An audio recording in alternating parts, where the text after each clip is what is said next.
Hi everyone, welcome back to Cat's Book Corner, where we talk about all things book and bookish.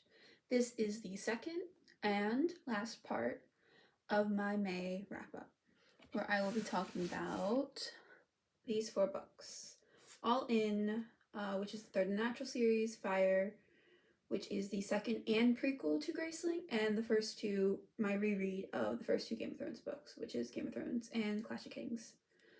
And as always, this will be a spoiler and non-spoiler sections in the video.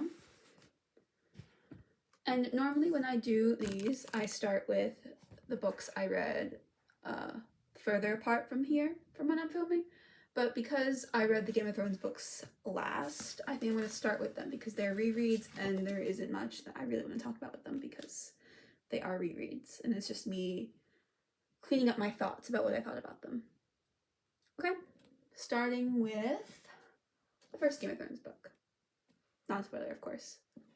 This is pretty much word for word with some extra things the first season of the show. The first season of the show did a very excellent job of including very much almost this entire book. So while we're reading it, it's a little boring rereading it because the show is almost word for word it. But I really do enjoy it. It's very good to start a series this way. I love that it starts with a mystery because of Jon Arryn. And I love the characters in this one. There's Ned, Kat, Bran, Tyrion, Sansa, Arya. It's really, really good. I really like it. This is I think, after reading them all again, this is my least favorite of the series. And I know I said a couple videos ago that Clash was my least favorite, but it is this one because of how much it is exactly like the show. But all in all, I really, really did enjoy it. I love a lot about this. So, I really like it. Also, you get Jon and Dany, obviously. I forgot to mention those in the beginning when I was talking about it. But it's really good. Great start to a fantasy series that most likely will never get finished, but I really, really, really did like it. And it is always so surprising about what happened, so I enjoyed it. Oh, my rating should have been already up there, but this was a 4-star, which is what almost all of the other Game of Thrones are. I think Dance is higher because I do enjoy Dance, so that one is higher, but this is a 4-star. So, really good series the entire way through. I love it. Okay, moving on to the second Game of Thrones book, my reread. 4.5. Now, I said before, this used to be my least favorite of the series, but rereading it again and examining everything, this has become pretty close to Dance. I really, really do enjoy this one. Because there's so much, like, you can take different ways because you know certain arcs. Like, there's a few conversations because you don't have that character's perspective yet that you're wondering what they're thinking, but then you do get, like, a sort of background about what they are thinking in the later book, so I do like that. This one you add the 2 new characters, which are Davos, who's with Stannis, and you get Theon. And normally I hate Theon, but Theon is one of my favorites because I love his entire journey throughout the series, but this book, him having a journey, is a little put off, of course. And there's some parts that you want to punch him in the face because you know he can do better, but there is that. And there's a lot of foreshadowing that you do get. There's a little bit of romance in this one. It's the War of the Five Kings starts in this one. So I really do like that. And of course the prologue has someone dying in it because I think almost every prologue, and if there is an epilogue, the epilogue, that's normally when someone dies. So I did really like this one. And the appendixes change because you get to know more families, so you have more family information. Like, this is the first one that has the phrase and the Flormonts, and has people who are actually on the wall, the people who are watching the Night's Watch. You also have people beyond the wall. Not in the appendix, but you do learn about this one. Learn about them in this one. You get to actually see what's behind the wall. So there's that. And the King's Landing stuff is dramatic, especially if you're a Sansa fan, and I am a Sansa fan. So there's that. Now moving on to the next two books. Let's start with All In. This was a 5-star, and it was a really, really good. I loved it. They're solving the Naturals, Michael, Lila, Sloane, Dean, and Cassie are solving a bunch of murders in Las Vegas. So there's a little bit of backstory for some of the characters, so there's that. And then Cassie also gets some interesting news about her mother's case, so she has to learn how to prioritize the current thing with something that's happening afterwards. And there's just so much character stuff in this, and I love the found family. It's amazing. It's so good. And I was like, maybe like almost 100 pages in, I'm like, I don't know if this is gonna be a 5, but like once I got like into the meat, like, oh, I am so excited for the last book. I hope it ends like in a conclusive way, but like, oh, I really loved it. And there's just so much story and so much character. Oh, it's amazing. And it's always easy to read. These books are so easy to read. The chapters are short. It's so easy to read. And Michael is still my favorite. Dean is still moving up there, but like, Michael's still my favorite. I love him so much. Of course, Lila's also one of my favorites. I really do like her, but I love it. It's so good. And the cliffhanger at the end, my jaw on the floor. Oh, I loved it. It was so good. Okay, now moving on to the last book I read, which is Fire. This was a 3.75, which I think is the same as Graceling, although I did enjoy this one a bit more than Graceling, but not enough to make it a 4. I did really enjoy this. It was boring for like the beginning part and like a little bit towards the end, but otherwise it was fine. It's a prequel, sort of, to Graceling. Because it takes place in a different area from Graceling, but there are certain characters from Graceling who are in it, but it's before Graceling. So it is a prequel, but it also is a sequel, because there are certain things that like you catch on to because you read the first one, so you're able to tell certain things. It follows the character Fire, who's a human monster, and she has to go help the palace with the oncoming war threats that are happening. And you meet a bunch of the 2 princes of the palace, which are Nash and Briggan. And you meet their siblings who were illegitimate heirs, which are Clara and Garen. They're all really good. I really liked the royal family dynamic. It was really good. And there's a little bit of romance. It's really good. I really enjoyed this one. Although Graceling, I liked the ending of Graceling more than this. Because this one kind of ends open-ended. I mean, Graceling also ends open-ended. But this one ended like more open-ended than I would have liked. I would have liked there to be kind of a conclusion. And as I said, the beginning part was a little boring and a little repetitive. But like there were a few surprises in the book where I was like, okay, it got my attention. And there were like a few parts that was like, I don't really see where we're going, and some of the loose ends were never really tied up. And some things I need a little bit more explanation on I didn't really get, so it was a bit confusing. But all in all, I really did enjoy it.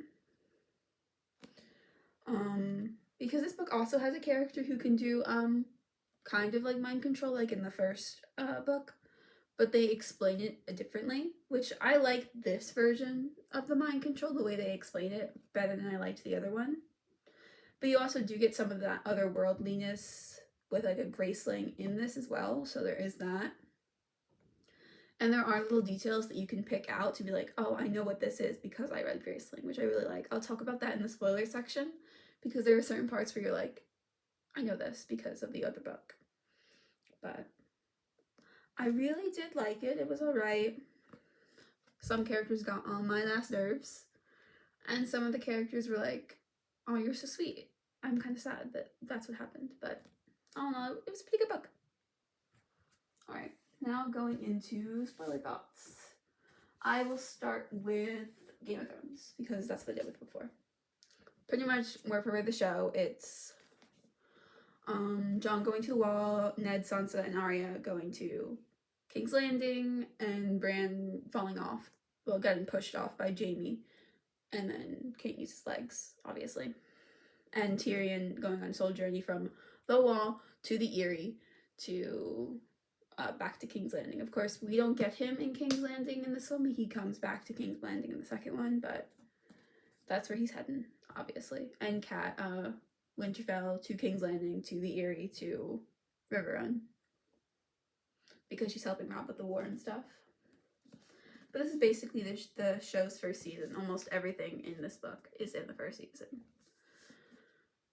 So there is that. But there are some things that are so interesting, because in the beginning, you're in Tyrion's point of view for this when he's talking to Jaime and Cersei. And he knows, obviously, about the incest, but he doesn't tell them. He doesn't tell them until the second book that he knows about it. But he, sort of hints that he knows. And Jaime says something. And the way he says it, it's like, oh, he's joking about it. But once you know Jaime, you get his POV in Feast, Dance, and Storm, you're like, I don't think he said it the way Tyrion thinks he said it. Because you know that he wouldn't actually say it like that. So there are certain, cliffhangery things that you know because you read more. So I really, really do like it. Jon being on the Wall, kind of boring. I will say it's kind of boring, him being on the Wall. He doesn't really get as interesting until he's north of the Wall, which barely happens in the second book. He just gets north of the Wall at the end of the second book. But Tyrion's always interesting, learning how to talk smarter, because he's an imp. He has to learn how to do that. And then the King of the North. I love that whole entire scene with Rob is the King of the North. That's always so interesting. And Ned is always so sad, because he knows to be the honorable one. He knows that he has to do this. But he's not smart enough to be in the Game of Thrones. That's why he gets his head chopped off. And then Arya having to watch it, and Sansa having to watch it, even though she told Cersei that they were going to leave, which I don't blame her for, because she was in love with Joffrey, which, not a great guy. Really, really not. He's awful. He's awful. But it is really, really good. I really, really do like it. It also is kind of sad that he gets his head chopped off with his own sword. So there is that. And Sansa and Arya not getting along, they do not get along. Even though towards the end, when they're separated from each other, they do end up missing each other. Because they're like, I wonder what Arya's doing. Is she home? I hope she's home. Even though Arya is she doesn't know what happens to Sansa, but she knows it's probably not great, considering she's in King's Landing. So there is that. And just finding out the whole secret of the incest, and even when you know that Lysa's the one who poisoned Jon Arryn, and she's pinning it on Cersei, when she's with Cat and Lysa are talking and she pins it on Cersei, it's but you did it, Lysa. You know exactly what happened. And then Littlefinger just being a little just pushing people's buttons, being creepy to Sansa, just being awful. But also Dany, her and Drogo, not the best relationship because, well, you know. But her coming into her own, learning how to be a Khaleesi, and getting Viserys what he deserves, the crown for a king. Although he says crown for a cart king in this, because they made fun of him for not wanting to walk in the desert. And the hatching of the dragons, it's always so good, and Mormont's change of side. So it's good. Not my favorite, but it is really, really good. And there is a lot of White Walker talk in this. Well, they call them the others. There's a lot of talking, because the first chapter talks about them, and then they come back to life later. And they even send a hand to King's Landing, but you learn this in the second book. Tyrion doesn't meet with the guy who has the hand, the living dead hand, because he doesn't like the guy bringing it. And if Tyrion had like put aside his pride for like a second, he would have realized, oh, this hand is dead, but it's also still kind of moving. And the walkers probably would have had more men at the wall when they needed it. So there's that. Which is kind of upsetting, but like also in character with Tyrion, so I can't really be mad at it. So there's that one. Now moving on to Clash, where you get Davos. I really do enjoy Davos because he is a full believer in Stannis. He trusts Stannis. Stannis is his guy. But he does end up losing his sons because of Stannis. Because of the Battle in the Blackwater. He does end up losing, I think, 4 of his 7 sons, which is a lot. You also get a lot of Renly in this. Like, first half of it is Renly, because like you get a lot of Renly until Renly's killed by Stannis' shadow, which is Melisandre, the Red Lady, which is also kind of sucky because him and Loras, you can tell like by subtext, because there isn't like more text of this until a sword where he joins the Night's Guard. He's like, oh, I lost my one true love to Tyrion, which is kind of sad that he considered Renly his true love, but there is subtext that Renly and Loras were together. They go north of the wall with this. Jon, going north of the wall. Also kind of boring until he meets Ygritte, which Ygritte is infatuated in from the beginning, so I do like that. The House of the Undying with Dany, where she gets all of these prophecies that she's always repeating in her head from now on. Like, she'll have 3 betrayals. There's a lot of like good stuff in the House of the Undying. I really do like the House of the Undying. I think it is one of my favorite chapters because there's just so much in it. There's so much that she is learning. Like, she might even have seen a vision of the Red Wedding. So there is that. And she sees, like, a blue rose, which, kind of confirms maybe the Lyanna and Rhaegar thing. Arya learning how to come into herself, changing her name a lot. Like, she's Ari, then she's Weasel, then she's Nan. Learning how to, turn into a different person. She meets Jaqen H'ghar. She kills the 3 guys for him. Well, he kills the 3 guys for her. And she sort of becomes a little psycho because she's just outright with killing people, like outright. And then it's Sansa who it's so sad for Sansa because she's getting beaten for everything that Robb is doing, even though she's not even there. It's so heartbreaking that she's being beaten by all of the Kingsguard except the Hound. The Hound doesn't do it, which good for him, but still. And eventually she gets out of the marriage with Joffrey because they're like, Marjorie's the better choice. We don't want Joffrey married to a traitor. And of course Joffrey's like, well, she's pretty, I agree. I hate him so much. And then there's such a funny part because he's on the Iron Throne, Joffrey, and he cuts his hand because it's made of swords and he's not supposed to be sitting on it. He cuts his hand, he goes, Mother! He like screams for his mommy, and it's so satisfying that he screams for his mommy after he cuts his hand. You also get a lot of well, not a lot of Tywin. You get a little bit of Tywin, and Tywin is very interesting. I kind of love Tywin because he's like, he knows what has to be done. Like, he knows. He's really smart. There's a battle of Blackwater, which almost gets Tyrion killed.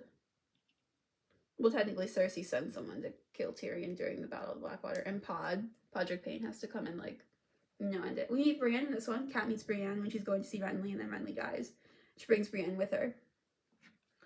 And then she meets with Jaime, and Jaime's being like so completely honest with her, being like, I hardly throw children from the wall and expect them to live, so yeah, I kind of wanted to kill them. Yeah, those kids are mine. Like, she's being completely honest with her. So I do like that. And then you find out like what she does. She sets them free, which in turn kind of makes them lose the war. And you get Theon going to see his dad and his sister. I love his sister. She's so outspoken. She's so piratey. She's great. I love her. Then he takes Winterfell with Ramsay, who he thinks is Reek, which in turn then, causes his whole Reek phase. But him, like, not thinking he's worthy, which, to be fair, he isn't worthy to take Winterfell, but, like, him not being worthy enough, because he's like, but Ned was my dad, but he's not my dad, I can't think like that, and Rob's my brother, but I can't think like that, because he doesn't think that he should think like that because he has his own dad. He had his own brothers. But he still can't get Rob and Ned out of his head. Which is why I love his arc in the show. Even if the show isn't great in the later seasons, I love his arc because he says, my real dad died in King's Landing. I'm like, yes. So, there's that. Who am I missing? I did John. I did Danny. Oh, she meets Barristan. I love it when Barristan leaves. He's like, melted down and send it with the rest. I'm going to see where the true king is. And he goes to see Danny. Kat, Sansa, Arya. Tyrion. Am I missing anyone? I don't think I am. I really don't think I am missing anyone. But I really do like it. It's really good. Alright. Moving to All In. Cassie gets confirmation that, like, her mother's bones were found. And then she gets called into Vegas to help solve these murders. And Michael went home for his family for the holiday. And I'm like, why, Michael? Why'd you do that? And he ends up getting beaten by his dad. But he, like, puts it on a place where no one can see it. So he tells his dad, yeah, I will tell them if you don't give me, like, what I want. And he asks for, like, money and a new car. Which, because he's spiraling at the moment. It's so sad. And Sloane's also spiraling because the guy who owns casino is her, like, dad, and she's illegitimate to him. And she meets, like, her brother, who, he's so sweet. He actually wanted to get to know her. It's so sad. And Lila's literally like, Cassie, pull it together. I do not care that your mom's bones were found. Michael and Sloane are going through too much right now, so it's not your turn yet. And then at the end, when you find out that her mom is still alive and is part of the serial killer cult, she's like, all right, I told Michael to pull up his big boy pants. It's your turn to lose it now. Which I'm like, yes. The found family, immaculate, amazing. Togetherness. Her and Dean also together, amazing. Michael spiraling, not amazing. And you find out a little bit about Lila. She could have been in a cult. She could have killed a guy. You don't know because she's such a great liar. And Cassie's thinking about that the whole time. But the whole thing is like the serial killer cult that they're trying to figure out. And this one person is copying it because he's like, I can be better than them. I can do it. But in turn, he leads the cult to him, which then causes the Nightshade, the guy who killed Judd's daughter, to come out and try and silence him, which he does. But then they end up catching the Nightshade, who then reveals the information to Cassie, being like, oh, your mom is like our, like, counselor, like our person. Because the whole thing is to come together. They have 7 killers. They have the woman who gives them an heir, and then they have a child who's called the 9th, who was originally supposed to be the killer in the main killer in this book. He was supposed to be the 9th, but they like sort of outed him. And then he killed, like, his first target, one of his targets was supposed to be Michael, but Michael got out of there, and then he killed Sloane's brother. And it's so sad because Sloane, like, she can't turn off her brain. She's like, I need to see it. And if we're going to figure this out, we need to fix the numbers. And she warned her dad that they were going to kill someone in that room. But her dad didn't listen and in turn got the son killed, which is so sad. And Sloane is so spiraling in this book. It's not good. Sloane needs help. Briggs and Sterling and Judd, great figures for them. Really good to know. So there is a lot that I really, really loved it. It was so good. There's so much, like, stuff that I want explored, which I hope is explored in the last one. It's heartbreaking, but it's like, I didn't really know what else to expect because I knew something had to be happening in order for this to happen. But the cult that they're following has gone on for such a long time. They really don't know what to do about it, and it's so, so crazy. But they caught one member, and I am really, really excited to figure out what comes next. I really do like that it follows the Fibonacci sequence because that was something that I was interested in from the beginning. Not like from like a while ago when I was like doing research on my own for stuff. So I really do like that the Fibonacci sequence played into like stuff like this, and Sloane's the one that figures out. She's the one who like puts everything together. Like, this is Sloane's case. First case, Cassie's case. Second case, Dean's case. obviously. This one was Sloane's case. So I kind of hope that the next one is like, it'll be Cassie forward, obviously, because it's her mom probably. But maybe it'll be more Michael and Lila focused. So I really, really hope so. But I really, really, really did love it. I love the found family. I say that so much, but like, it's so true. All of the found family in this is immaculate. It is amazing. I love how they're always there for them. They are family. Like, even though Cassie has like a home family, she has her grandmother and like other like biological family that love her. She obviously feels love for them, but she can never feel the same love and like experiences that she shared with the Naturals. They are her family. Literally, when she figures out that they might have found her mom's bone, she's like, I want to go back to school, which is like, I want to go see my family again. It's so heartbreaking, and my jaw was on the floor when we figured out that it was her mom. And now her and Dean have something in common again, serial killer parents. So sad. Okay, now moving on to Fire. Follows Fire, a monster girl who is like so alluring. She can get into people's minds and like sort of like make them do what she wants. And it sort of goes back and forth with past and now, not that much. There's just a lot of flashbacks of her and her dad, who her dad genuinely cares about her. And it's so sad because he's an awful human being to everyone else, but he genuinely cares about her. So there's that. And the royal family need her to come and figure out stuff going on with the war, if they're able to stop it, if they're able to figure out who and what's going to happen. Because she's able to dig information out of people.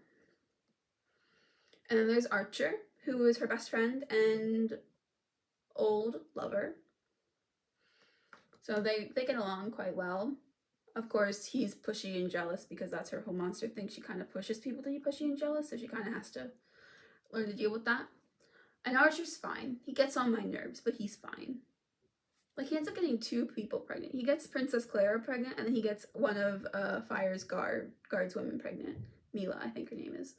So it's kind of awful, but it's also like, that's just him. And the prologue is about Lek. Like the king from the last book, the Mind Control King.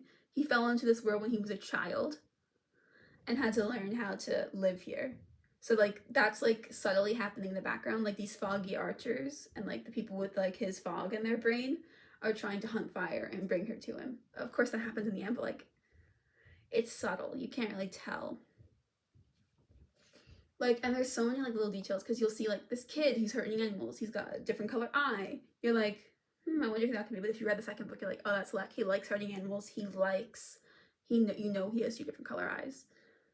So there's that. And at the end, he gets like his eye scratched out, which is why he wears the eye patch in the next book. So there's that. And then he falls through like the crevice, which in turn returns him to the 7 kingdoms. So there's that. But she's helping the royal family.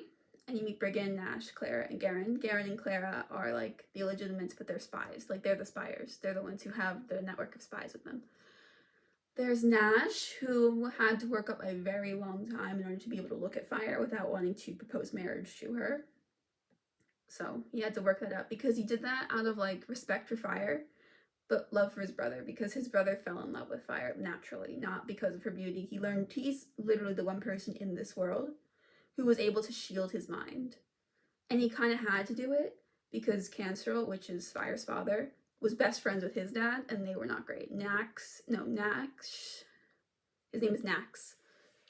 Nax and Cancerl were like besties. And they kind of indulged in the things they weren't supposed to. So he had to learn to basically control himself in order to be around Cancerl and his dad. And we find out Fire killed Cancerl and staged it to look like something else, that he's the one who did it to himself. And Archer just lets that out in like an open room with the royal family.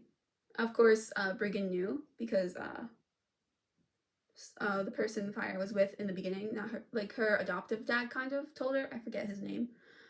Which is, it's Archer's also adoptive dad, because what happened is the king sent someone to, you know what, to his wife, and in turn produced Archer. But he still thinks of Archer as his son. But it turns out Rowan and that guy got together, and Brigand's actually their child, meaning he's technically a lower lord, but he still is a prince. And of course, the royal family know that, and they still accept each other. The royal family is like so loving, and I really do like that. Like they have so much family.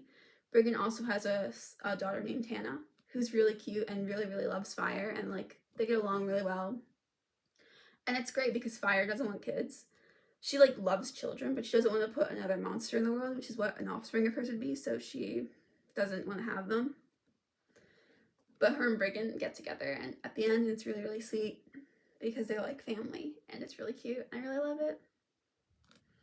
But like they're together, and he saves her a couple times. She saves him a couple times.